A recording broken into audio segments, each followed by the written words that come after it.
During the night time, they would steal crop right out of the ground, like potatoes or something like that. But the damage wasn't that big because they only had one night or something like that.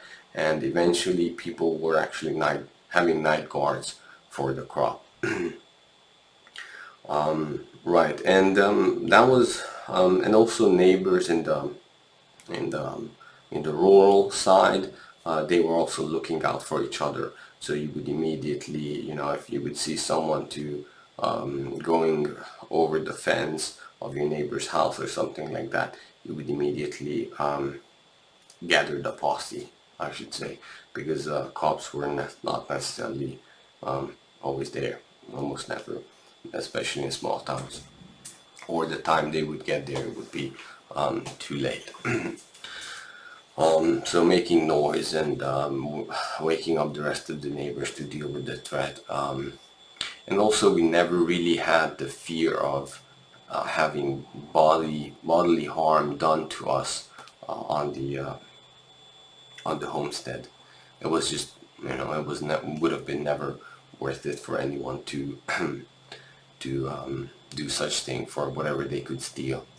Now, another thing that helped, to be honest, from my view, was actually that the house was very old, and if you would look at it, you would think that there's not much to steal, to be honest. And there was not much, but there was food and there were some tools that would have been very valuable. But that would be in the knowledge of neighbors and maybe town people. But as I mentioned, people who were actually doing, illegal stuff would be travelers they would try to steal some stuff. Sometimes from other regions of the country. So it would be harder to catch them.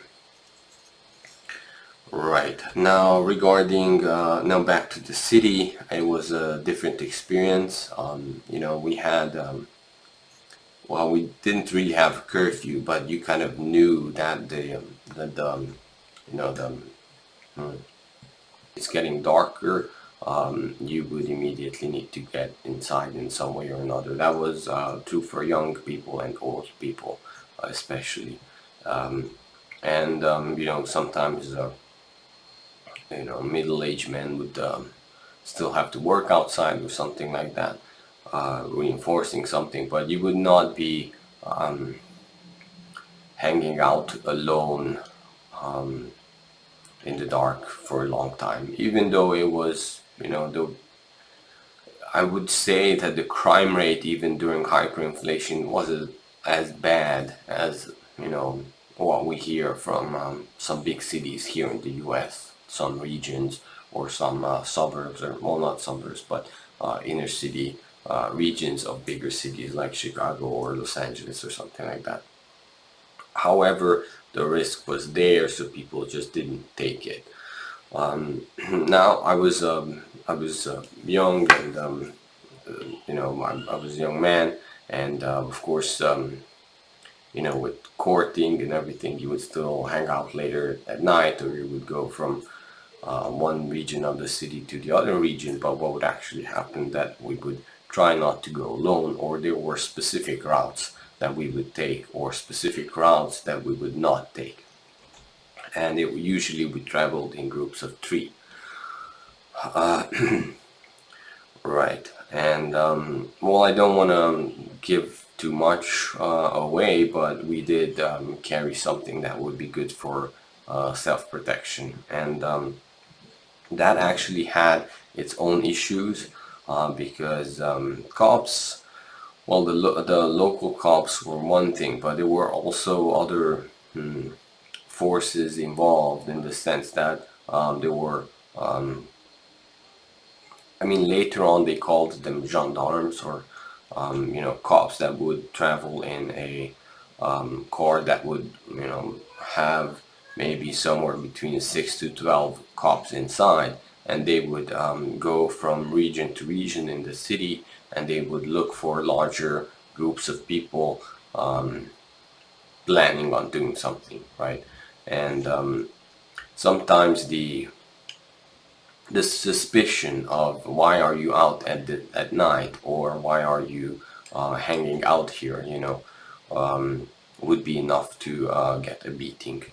And yes, that is correct. So I mean, now if something like that would happen, it would be, on the news, and news people would talk about this very differently. But and back then, it was almost understood that if you had an encounter with these police, they would have masks on and batons and many other things. And if you could identify yourself, you had a very clear path why you were going here. This is why you're going, and you had identification.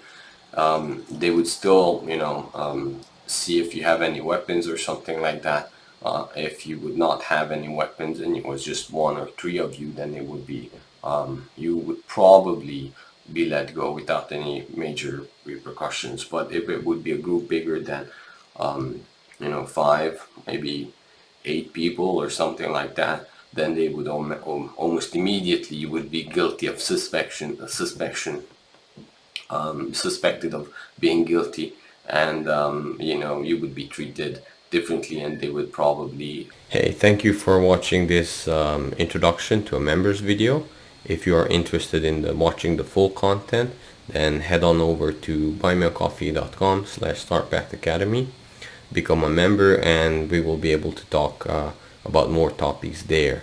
I will be continuing with my regular videos here, but some videos are more conversation starters for members. So thank you very much, and I'm looking forward to seeing you there.